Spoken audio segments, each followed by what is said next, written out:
सभी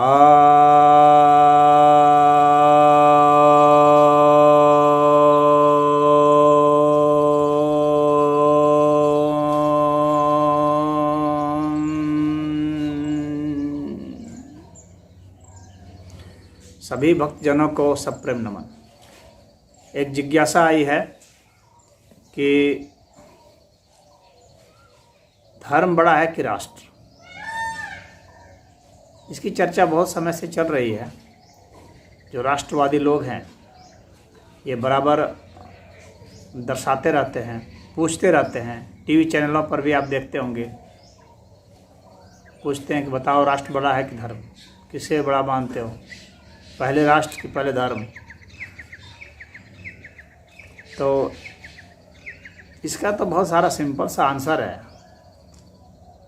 धर्म तो पूरे अस्तित्व को समेटे हुए होता है, पहले पृथ्वी कि पहले भारत। जो बड़ा अस्तित्व है वो पृथ्वी है। पृथ्वी है तो भारत है। भारत नहीं भी हो तो पृथ्वी हो सकती है, लेकिन पृथ्वी नहीं हो तो भारत नहीं हो सकता। तो धर्म पृथ्वी को मानता है, भारत को भी मानता है, लेकिन पृथ्वी को भी मानता है। तो भारत उसमें है, राष्ट्र उसमें शामिल है धर्म के तहत, लेकिन राष्ट्र के तहत धर्म शामिल नहीं होगा। धर्म बहुत विस्तृत क्षेत्र है, बड़ा क्षेत्र है, उसके तहत पूरा अस्तित्व है। ये सौर मंडल बड़ा है कि पृथ्वी बड़ी है, तो जाहिर सी बात है सौर मंडल बड़ा है। सौर मंडल है तो पृथ्वी है, पृथ्वी कारण सौर मंडल नहीं है। तो इसी तरह से आकाशगंगा है कि सौर मंडल है कि पृथ्वी है। तो ये इस तरह से हम देखते हैं कि ये बड़ा जो अस्तित्व है वह छोटे अस्तित्व को अपने में इंक्लूड किया हुआ रहता है, जो उसके तहत आते हैं। इसलिए पहले की जो बात करेंगे तो पहले तो वही आएगा। और जहाँ निर्माण की विधि है, परमाणु बड़े हैं, परमाणु का निर्माण पहले है। समय की बात करेंगे, अणु, परमाणु, इलेक्ट्रॉन, प्रोटॉन, ये जितने हैं इनका निर्माण पहले है। तो इसलिए पहले तो यही आएंगे, तो इनके अस्तित्व को इनकार करना उचित नहीं होगा। और पहले की बात आएगी तो पहले धर्म आएगा, क्योंकि धर्म के तहत सारे नियम कानून हैं। आप अपने देश के अलग नियम बना सकते हैं, लेकिन हवा के बहने के नियम, सूर्य के उगने के नियम, प्रकाश की गति के नियम या गुरुत्वाकर्षण के नियम, किसी प्रकार के जो फिजिक्स के नियम हैं या केमिस्ट्री के नियम हैं या बायोलॉजी के नियम हैं, ये नियम ज़्यादा महत्वपूर्ण हैं, ज़्यादा जटिल हैं और ज़्यादा सार्वभौमिक हैं। इनको आप नहीं बदल सकते, मानव नहीं बदल सकता। ये जिस नियम के तहत गतिविधि करते हैं, क्रियाएं प्रक्रियाएं करते हैं, मानव उसको समझ सकता है, जान सकता है, उसके हिसाब से उपयोग कर सकता है, न कि इस नियम को बदल सकता है। तो जो नियम मानव नहीं बदल सकता, इसका मतलब है कि मानव ने जो नियम बनाए हैं उससे ये बेहतर हैं, उससे ज़्यादा सार्वभौमिक हैं और उससे ज़्यादा लंबे समय तक बड़ी आयु वाले हैं।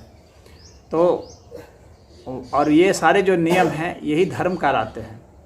तो जो प्राकृतिक नियम हैं वे धर्म कहलाते हैं। तो जब कोई प्रश्न ऐसा पूछता है कि धर्म बड़ा कि राष्ट्र बड़ा, तो निश्चित रूप से धर्म ही बड़ा होगा। तो राष्ट्र सदैव सीमित दायरे में होता है और धर्म उसको कहते हैं जो असीम सत्ता है। तो असीम सत्ता धर्म कहलाती है। तो असीम सत्ता पहले होगा कि सीमित सत्ता पहले होगी, इसका उत्तर इसी में छिपा हुआ है। असीम सत्ता सदैव थी, सदैव है, सदैव रहेगी, लेकिन राष्ट्र सदैव नहीं था। कभी ऐसा समय था जब राष्ट्र नहीं था। राष्ट्र तो बनते हैं, बिगड़ते हैं, उसकी बाउंड्री बदलते रहती है। ये पृथ्वी खत्म हो जाएगी तो राष्ट्र कहाँ रहेगा। तो राष्ट्र की जो सत्ता है वह पहले नहीं मानी जाएगी, क्योंकि उसका अस्तित्व आप ट्रेस कर सकते हैं। ये कुछ चंद अधिक से अधिक कुछ हज़ार वर्षों तक जाएगा या लाख वर्ष तक भी जा सकता है, लेकिन उसके पहले नहीं जा पाएगा। जबकि धर्म की जो सत्ता है वो असीम है। धर्म का मतलब यह नहीं है कि जब उसका प्रवर्तन किया गया, धर्म उसको जाना गया यहाँ के नियमों को, उससे मतलब नहीं है। नियम कब से हैं उससे मतलब है धर्म को। तो नियम अनंत काल से हैं। जो विज्ञान में कोश है वो अनंत काल से हैं, तो अनंत काल से तो अनंत पहले था, न कि सीमित सत्ता। तो इसका उत्तर इसी में छिपा है। तो यदि मुझसे कोई पूछे तो मेरा उत्तर तो यही है कि धर्म पहले है, राष्ट्र बाद में है। राष्ट्र आप बदल सकते हैं, इस जगह से जाकर उसमें चले गए, दूसरे राष्ट्र में चले गए, तो उसको आप बदल सकते हैं, लेकिन आप इस अस्तित्व के नियमों को नहीं बदल सकेंगे, इस अस्तित्व की घटनाओं को आप नहीं बदल पाएंगे।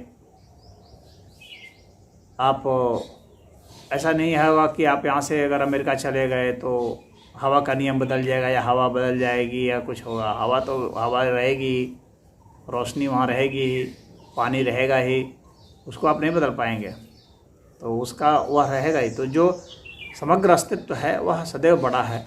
वहाँ भी भूमि है, यहाँ भी भूमि है, तो भूमि तो सीमित नहीं है, भूमि तो काफ़ी वहाँ बड़ी है, तो ये पूरा भूमि क्षेत्र माना जाएगा, जबकि राष्ट्र के एक सीमित भूमि क्षेत्र में आएगा।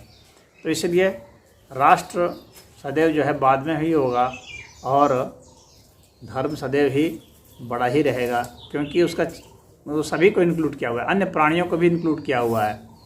जितने भी प्राणी हैं, सूक्ष्म हैं चाहे अलग तरह के जीव हैं, वन्य जीव हैं, पक्षी हैं, ये सब इसमें इंक्लूड होते हैं, सब इसमें शामिल होते हैं। इसलिए इसका बृहत्तर क्षेत्र होने के कारण पहले यही पड़ा है। तो इसमें इतना ही। ओम।